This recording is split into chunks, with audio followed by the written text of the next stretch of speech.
que le problème en nous, c'était l'âme. Et aujourd'hui, nous allons voir une autre partie de notre âme, celle où il y a le champ de bataille. Celle où, à la fois où tu viens la première fois au Seigneur Jésus, c'est là où il va nous doter, il va nous équiper d'une protection spirituelle qui est le casque du salut. Aujourd'hui, nous allons voir les pensées. Parce que c'est à cause de nos pensées que les choses peuvent se faire ou ne peuvent pas se faire, selon la pensée de la chair ou selon la pensée qui vient de Dieu. Ce sont nos pensées, source de victoire ou d'échec. Je n'ai pas dit source de victoire ou de combat. Je n'ai pas dit source de victoire ou d'épreuve. J'ai dit source de victoire ou d'échec. Et je commence par la source et par la victoire. Si je te dis victoire, c'est parce que c'est Dieu lui-même qui doit nous donner ses pensées, que nous devons recevoir ses pensées. La parole dit dans la première épître de Corinthiens, chapitre 14, du verset 32, il dit que l'esprit du prophète est soumis au prophète. Ce qui veut dire que le prophète, c'est lui. C'est lui le prophète des prophètes. Et toi, tu es l'esprit du prophète. Et ce que tu vas recevoir de la pensée de Dieu, la pensée, elle est pure. Mais comment toi vas-tu la traduire? Est-ce que tu vas la traduire parce qu'elle sera colorée par ce qu'il y a dans ton âme, ou tu vas la traduire simplement comme elle est descendue et que tu es simplement qu'un canal, parce que ce canal-là, il est nettoyé? Je te dis que c'est Dieu qui te donne les pensées. Parce que dès le commencement, avant même la Genèse, avant même le Bereshit, le Seigneur a rêvé de nous. Il a pensé de nous. Il nous a imaginés à son image. Et dans le terme Dieu, il y a le terme victoire. Parce que c'est l'essence même de Dieu. La victoire, c'est lui-même. Ça lui appartient. La parole dit qu'il est l'Éternel des armées et il combat pour nous. Nous n'avons pas à combattre, frères et sœurs. Nous n'avons simplement qu'à recevoir ce qui vient de Dieu. Simplement et le transmettre. Dans le mot victoire, il y a aussi le mot réussite. Le Seigneur nous appelle à réussir dès la Genèse déjà. Il a déjà donné son plan. Le plan de Dieu pour nous, c'est la réussite et la victoire dans ce monde, car nous sommes des représentants de Dieu. Dites représentants. Représentants. Nous sommes des représentants et nous devons lever l'étendard de Christ comme l'a fait la sœur. Tout est prophétique, frères et sœurs. La bannière de Christ, c'est l'amour. Notre bannière, c'est l'amour. Et je te dis victoire encore, et ce n'est pas fini. Il y a la plénitude également en Dieu. Dieu est un Dieu de plénitude. La parole dit dans Colossiens 2,9, il dit que toute la plénitude habite en lui, car le Père le décida ainsi. La pensée de Dieu, pour nous, c'est la pensée parfaite. C'est la pensée de Dieu, elle représente le plan parfait pour nous dans cette vie. Et nous allons voir ce que représentent les pensées. Il y a une corrélation entre nos pensées, notre cœur et notre bouche. Il est écrit, nous renversons les raisonnements et toute hauteur qui s'élève contre la connaissance de Dieu et nous ramenons toute pensée captive à l'obéissance à Christ. Deuxième verset, Romains 12:2. Ne vous conformez pas au siècle présent, mais soyez transformés par le renouvellement de l'intelligence, afin que vous discerniez quelle est la volonté de Dieu, ce qui est bon, agréable et parfait. La version parole vivante, ne vous coulez pas simplement dans le moule de tout le monde. Ne conformez pas votre vie aux principes qui régissent le siècle présent. Ne copiez pas les mondes et les habitudes du jour. Laissez-vous plutôt entièrement transformer par le renouvellement de votre mentalité. Adoptez une attitude intérieure différente. Donnez à vos pensées une nouvelle orientation, afin de pouvoir discerner ce que Dieu veut de vous. Ainsi, vous serez capable de reconnaître ce qui est bon à ses yeux, ce qui lui plaît et qui vous conduit à une réelle maturité. Qu'il y a une autorité que Dieu nous nous a conféré. Nous avons la possibilité, nous avons le pouvoir, nous avons la puissance même de renverser nos pensées uniquement parce que la pensée de Dieu nous est donnée. Ce que Dieu veut nous donner, c'est ses sentiments, il veut nous transmettre sa pensée. Pourquoi? Je l'ai dit tout à l'heure, parce qu'elle fait partie du plan de Dieu et de la volonté parfaite de Dieu pour notre vie. Dans cette parole, le Seigneur a le désir de nous transmettre sa pensée, parce qu'il sait très bien qu'il y a une chose. Sans sa pensée, il n'y a point de réussite. Sans sa pensée, il n'y a point de victoire dans ce monde. Sans sa pensée, il n'y a point de victoire sur le diable. Si nos pensées sont mauvaises, c'est à cause de notre cœur. Parce que il veut que nous réussissions. Il veut que nous le représentions ici-bas sur cette terre. Nous avons tous reçu, frères et sœurs, le Saint-Esprit ici-bas. Le Saint-Esprit qui agit en nous très discrètement, mais qui est le feu de Dieu. Et bien ce Saint-Esprit-là va nous permettre de prendre le contrôle sur nos pensées, de maîtriser nos pensées, de les assujettir, comme le dit la parole, de les ramener captives à l'obéissance à Christ.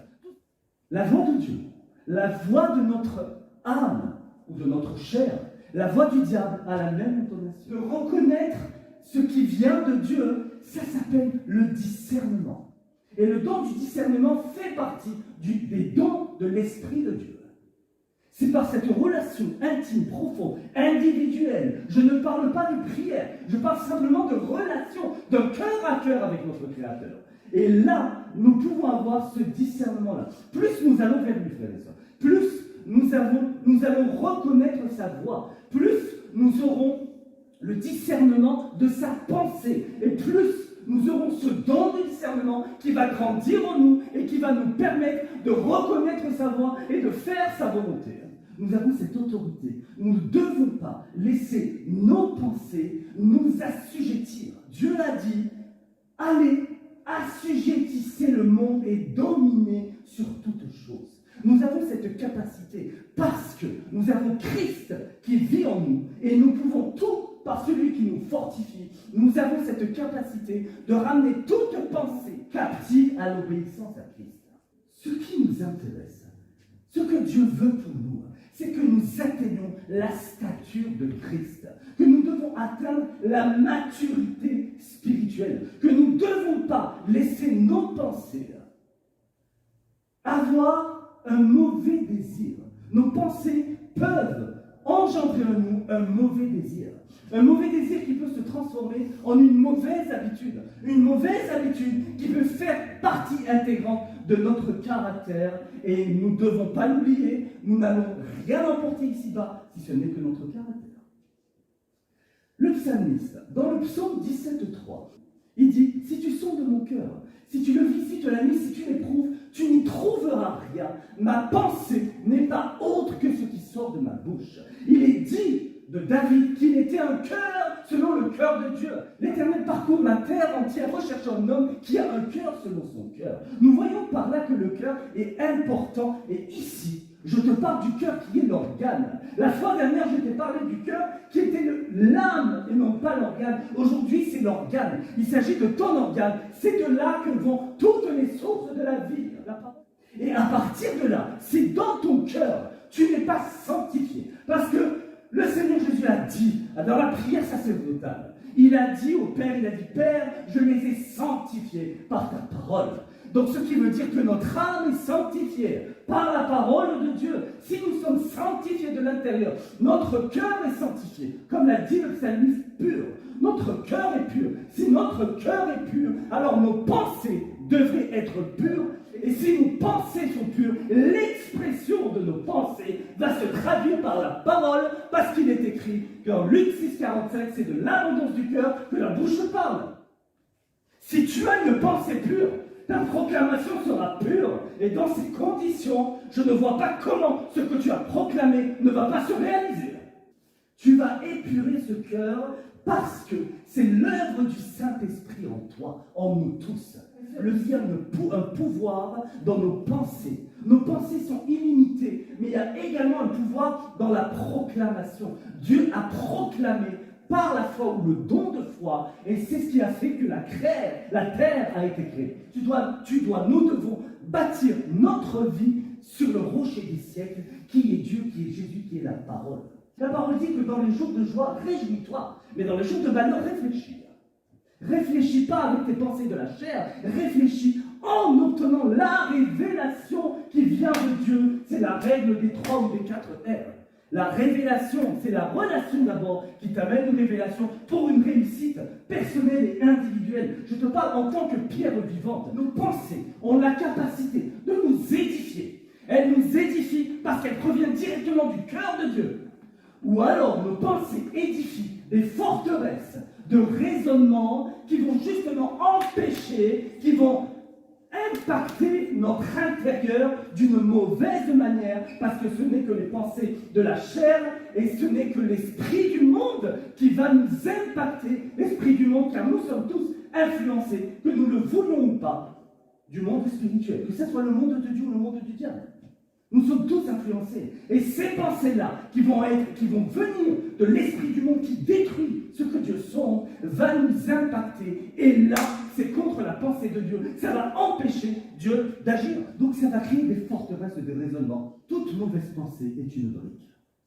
C'est une brique, et brique sur brique, nous allons nous monter des forteresses de raisonnement. Que Jéricho est tombé, ce n'était que les murs de Jéricho se sont écroulés par la puissance de Dieu.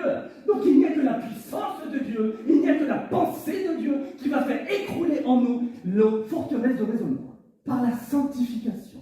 Ce n'est que l'état normal d'un chrétien. La consécration et la sanctification. Même l'apôtre Pierre l'a compris. Il a dit, soyez saints, car Dieu est saint. C'est à partir de là que nos pensées seront saines. Nous donner 3 clés qui vont nous permettre, justement, d'aller au-delà, de pouvoir réceptionner la pensée de Dieu, de pouvoir agir selon ce que Dieu veut pour nous, de pouvoir marcher individuellement, en couple, en famille, comme tu le souhaites, mais dans la victoire. C'est la repentance. Oui, comme le dit Acte 3, 19, repentez-vous et convertissez-vous. Il parle de l'époque. Et cela, c'est une décision personnelle que nous devons prendre ce matin. Une décision qui dit que Seigneur, pardon, parce que mes pensées ne sont pas tes pensées. Parce que ta parole dit que tes pensées sont bien élevées de mes pensées et sont à l'opposé bien éloignées. La repentance est nécessaire, frères et sœurs. Ça fait partie des fondements de la chrétienté, qui commence déjà par la repentance. Il est écrit dans Hébreux 6.2 que ça commence par la repentance, ensuite la foi, puis le baptême, l'imposition des mains, la résurrection et le jugement. La deuxième clé, c'est évidemment la relation personnelle, se remplir et pratiquer le Saint-Esprit.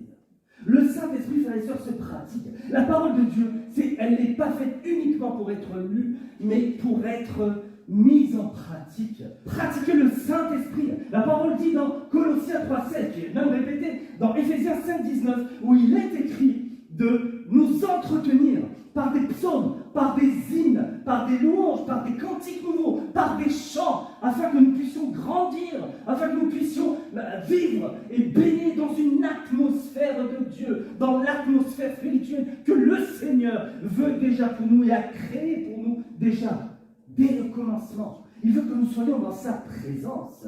Pourquoi il dit « Soyez en moi, demeurez en moi, afin que je demeure en vous, et votre joie sera parfaite. » Le Saint-Esprit cherche une chose. Dieu cherche une chose. C'est que nous allons simplement vers lui.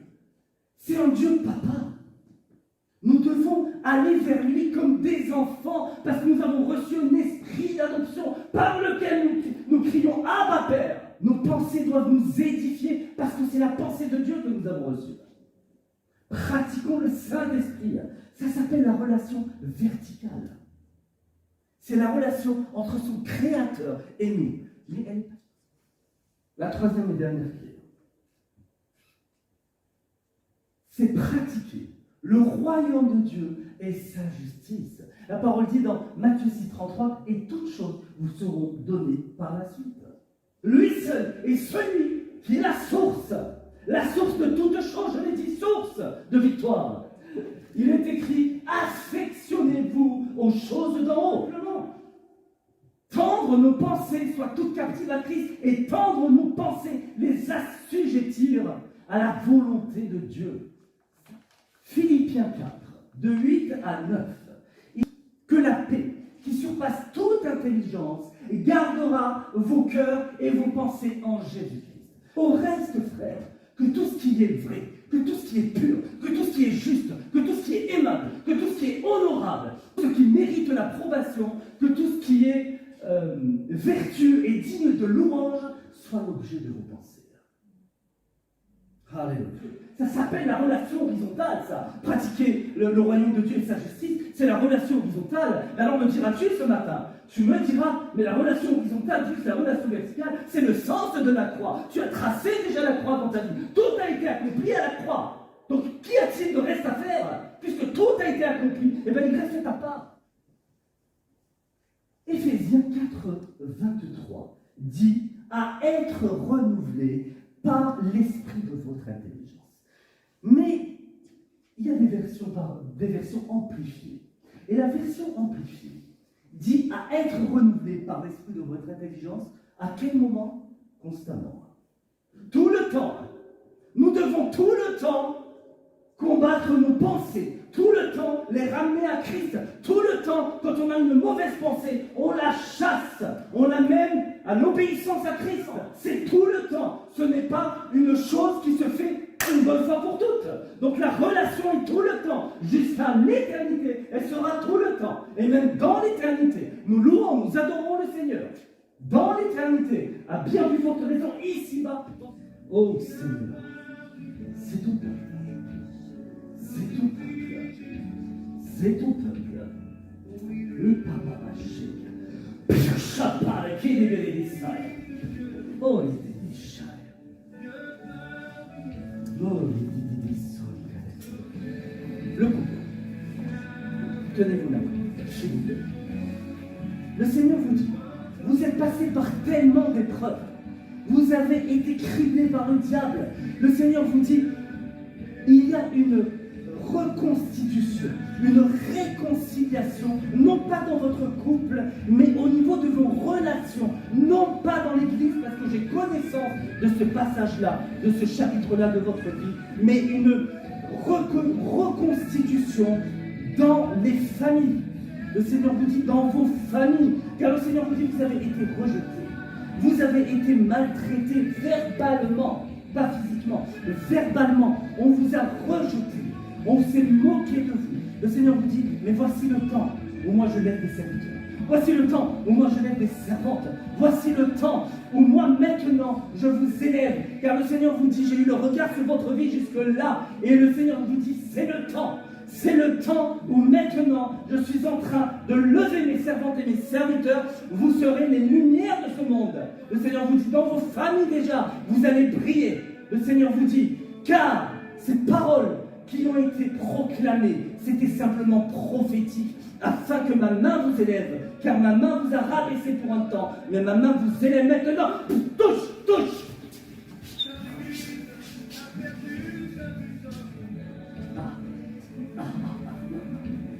J'ai connaissance du projet, parce que j'ai assisté. Mais ce n'est pas de cela que je veux te parler. Aujourd'hui, le Seigneur te dit, ton cœur, le processus de transformation de ton cœur avait déjà commencé. Le Seigneur te dit, voici, aujourd'hui, tu as un avenir rempli d'amour et d'espérance. Et ce verset-là, le Seigneur te dit, tu avais fixé tes regards sur moi. Tu avais compris que finalement, il n'y avait que moi qui pouvais t'accorder ces choses-là. Le Seigneur te dit, oui, maintenant ta joie est en train de s'avancer de jour en jour. Le Seigneur te dit, la restauration a déjà commencé et maintenant les choses s'accélèrent dans ta vie. Le Seigneur te dit, oui, il y a une restauration qui se fait, mais à plus que proportionnelle. Le Seigneur te dit, c'est le temps pour moi de t'élever également. C'est le temps pour moi que ce que tu n'as pas vécu pendant toutes ces années, que les sauterelles ont dévoré, que l'ennemi t'a volé, que le temps a été volé par l'ennemi. Le Seigneur te dit, je rachète le temps dans ta vie. Maintenant, le Seigneur te dit, la joie et la paix sont sur toi. Touche. Alléluia. Seigneur, je te prie pour mon frère maintenant. Et je te vois, mon frère, j'ai cette image de toi, où tes bras sont tiraillés. D'un côté, tu as une chaîne, de l'autre côté, tu as une chaîne, mais ce n'est pas des chaînes qui t'attrapent, c'est toi-même qui retiens ces chaînes. Le Seigneur veut briser par son onction ces chaînes-là, mais toi, tu es en train de les retenir. Il y a deux choses dans ta vie que tu es en train de retenir, que tu ne veux pas lâcher, simplement parce que tu te dis, si je lâche ça, je perds tout. Et c'est ça qui me fait vivre aujourd'hui, c'est ça qui me donne de l'espoir. Mais le Seigneur te dit, c'est moi ton espoir. Le Seigneur te dit, lâche ça, car c'est des chaînes dorées, mais d'esclavage. C'est des chaînes qui te maintiennent dans l'esclavage. Le Seigneur te dit que tout chacun est esclave du péché qui domine sur lui. Le Seigneur te dit, lâche maintenant ces chaînes-là et viens dans mes bras. Et viens à moi, car voici ce que tu as perdu, ce que tu penses perdre, c'est un gain dans mon royaume. Le Seigneur te dit, affectionne-toi simplement à moi. Ces deux choses, tu as connaissance. Je n'en ai pas la révélation, mais il y a deux choses dans ta vie que tu retiens. Le Seigneur te dit, lâche-les. Je ne sais pas si c'est le domaine familial, si c'est le domaine de terre, du terrain, si c'est le domaine immobilier, mais le Seigneur te dit, lâche simplement ces choses-là. Et voici, le Seigneur te dit, voici, je t'amènerai dans une situation, je t'amènerai dans une spiritualité et dans un niveau bien au-delà de celui que tu penses. Touche.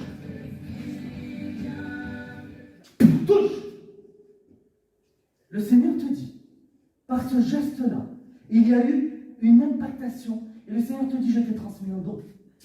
Le Seigneur te dit, je t'ai transmis un don que tu recherches. Le Seigneur te dit, voici, la paix et la joie sera ton quotidien.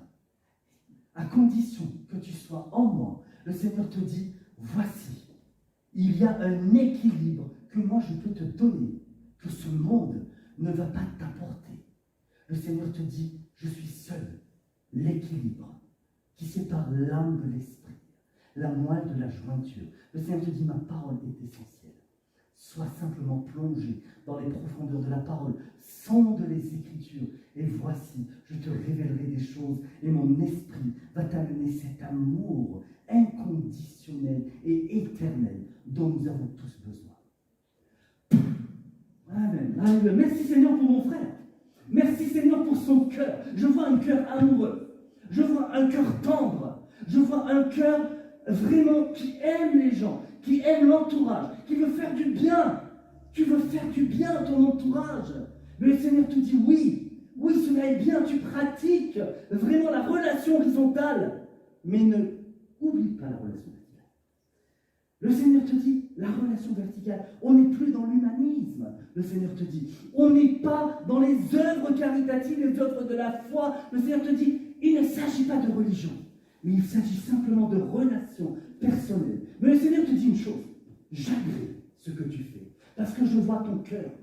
Le Seigneur te dit, je ne vois pas à l'apparence, car l'homme voit l'apparence, mais moi je vois au cœur, je sonde les cœurs et les reins et les profondeurs de l'être. Le Seigneur te dit, oui, maintenant, uniquement par cette relation avec moi, tu feras encore des choses encore plus grandes. Tu feras encore des choses plus glorieuses, le Seigneur te dit. Mais il n'oublie pas ce que tu as fait.